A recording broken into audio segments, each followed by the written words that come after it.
last part of the form, we were just talking about move 24 to 25. Once, let's go ahead and go back to here. When I come back here and I kick, hop, there's a hop here. Palm. Let's move 21 and 22, 23, 24. In move 25, in the original notes, which we haven't looked at yet, you're hopping. What you're doing is you're placing your left foot where your right foot is and setting. Okay? So you're going from here. As you do this, you're hopping up. Here. Hopping. Okay, the way we were working on it was for dynamics. Again, exchange. We've done that way as well. Doesn't have to be a hop. But in the notes, originally, it's come down, up, chop. Okay. So, from the side, on here, what I'm doing is I'm coming. Notice my hands. My hands go down, up, over. See what's happening? I'm lowering. Here. So in the dynamic, you're here, you're going. Okay. So again, from here, hop. Okay. Here, hop. And again, like they had in the poles in China, I had this foot on like a 12-inch pole, like a telephone pole. 12-inch pole here. Intermediate poles would be like 4 or 5-inch peeler poles, basically. Not designed to hold all your weight, but just for focus. So when I'm here, I'm on these poles. When I come back, I hop here, and I'm on a peeler pole with this foot. Okay? Even transition with these poles. If I was to go to another base, I may go here. See? Transitionary weight. It wasn't designed to hold all my weight. So I took it from here to here, but to get there, I went here, I went here. Okay? Or I could have gone here and gone full pole, half pole. Okay? Now you're talking bases, form bases. Okay? So I'm moving from one base to another base within like a 5-base set, or the 1-year form, which is 17 bases. It would take up this whole map to do a 1-year form. Real quick on the 1-year form thing, you have your base here, it goes here, it's the diamond, right? Well, 5-base form has 1 diamond, I step back, 2 diamonds. I step back, 3 diamonds. I step over here, a 4th diamond. I go 1, 2, a 5th diamond. I come back to the center and I completed it. Okay? So what's happening is you're going 1, 2, actually what you're doing is you're going from this diamond through this diamond to here. So you're going 1, 2, 3. 3rd base down. Now you're going over here, base 3. Step through this one over to here is 4. This is 5. Right in the middle. In the 1-year form, you have this, go back 1, another one, go back 1, another one, a base over here, a base over here, come back to the middle of the whole thing and you've done your 360 moves. And what, in most Sansu forms, you're going top to the bottom, left to right. Go in here. Here. Here. Here. Okay, you're doing these things. In the bases, it's the same thing. You start at the top. You go here for a 5 base form. You go left. You go right. Come back to the center. Okay, so most Sansu forms follow this pattern. Some of them don't. Some of them are more obscure, and they actually do the opposite of what we usually do. But they generally follow the same patterns, as the techniques do. Okay. Why is it called a one-year form? Because in China, everybody, you can go to the website to get that information, but everybody in the village, say in Jimmy's village, they had a big square area, which was basically like the commercial area of the village. They had the stores and the markets, and people had the produce. The people lived outside of that. At the top of the hill was the monastery.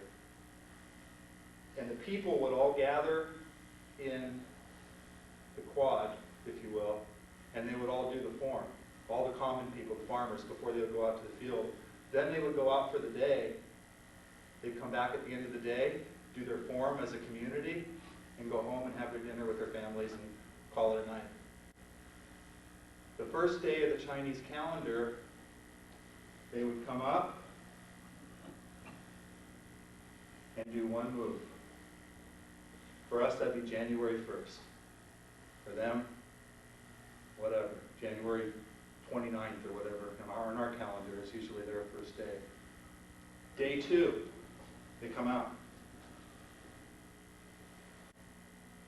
Day 1, day 2. Day 362, they come out, they go through 362 moves, so by the end of their year, they're working hard on their form. The first day of the year comes on again, back to one move. And then it's been speculated that they have leap months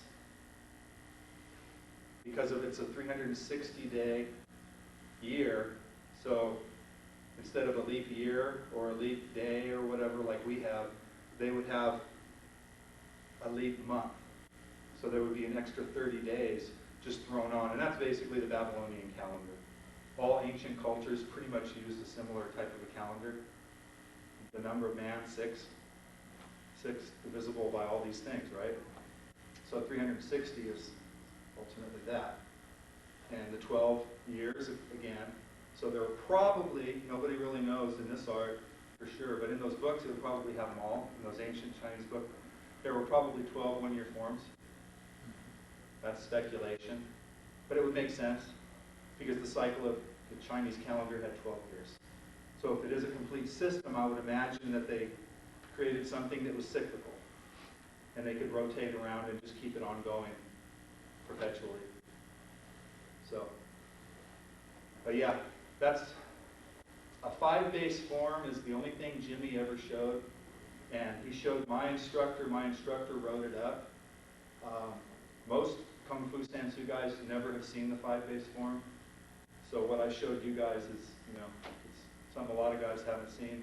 Carl at one time explained that at the Masters Retreat down in Vista. This is probably 12 years, 13 years ago now. And he went through it, and there were guys that I was blown away. They were masters, and they were amazed at the whole concept. They'd never even heard of it. So, but that's 111 moves, the 5-base form, because it's a Zheng Hao, and then you've got 5 bases with it with transitions. And the transitions might be here, where you're going and you're doing areas like that. It might be ending here, and you might turn 1, 2, 3. See? And there's your progressive pivots that you see in your techniques. And you see them in your forms as well. But each transition between each form is unique to itself. So when you put the forms together, it has to work from the ending of this move to the beginning, say, of this move. The stepping has to be appropriate to get you from point A to point B. If you step incorrectly and the flow's screwed up, you've done it wrong. Okay, so, and the transitions are just things, except for the one 5-base form that Jimmy gave us, the transitions are set. It's like an example form, if you will. But other than that, if you put them together in the order that Jimmy taught them, then they're the correct order that came from the original books, which would have been the correct order within the larger forms. And that's one thing that Carl said for sure, is that those forms, in the order that he received them and wrote them down in those books, was the correct order which Jimmy gave, which if they are put together in this order, they are logical and they're supposed to be set together that way. If you just take form number 48, 6, 15, and 52, and then 90, and try to put all those together, you could probably make it work, but the flow may not be right. And the concepts won't be similar. They'll be different from one form to another. So, okay? And then same thing with techniques. Because Jimmy Woo used to go through techniques in series. And the form and the techniques that he was going through were similar in base, similar in motion, right? So if you take the forms and the techniques from that time period, they are one and the same. The techniques are the application of that particular form directly. You can take other techniques and teach them with forms from other areas, and it works. But it's not directly related as tightly as it would be if you took it from the same exact time period. And that's why, guys that have studied different time periods, they have bits and pieces of the art. They don't have the entire where they can take, okay, here's this techniques from this period and the form from this period, or we can go over here and we can take something from here. I don't think anybody has it all. Nobody was there the whole time. But there were some guys that do have more information than others, and that's helpful. Especially when you know that it's information that's correct, and it came from the right source. That's a good thing. Okay? That's pretty much it on that hop. But, when we first looked at it, we were here, do it from this side, and we were here, and we did that step. Because this blind side curve, you got to figure you're going from this quarter, and you're coming back to here. Probably one of the most difficult angles that we've done thus far in form. But if you come here and you just, see, if you're just moving here, notice what I'm not doing. I'm not going like this. I'm not traveling. Right? Once you travel, then it throws you off. So when you're here, what you've got to do, it's almost like this, like you're floating almost. You're just going from a floating position here. And when you move your hands, it's much easier. Because then you're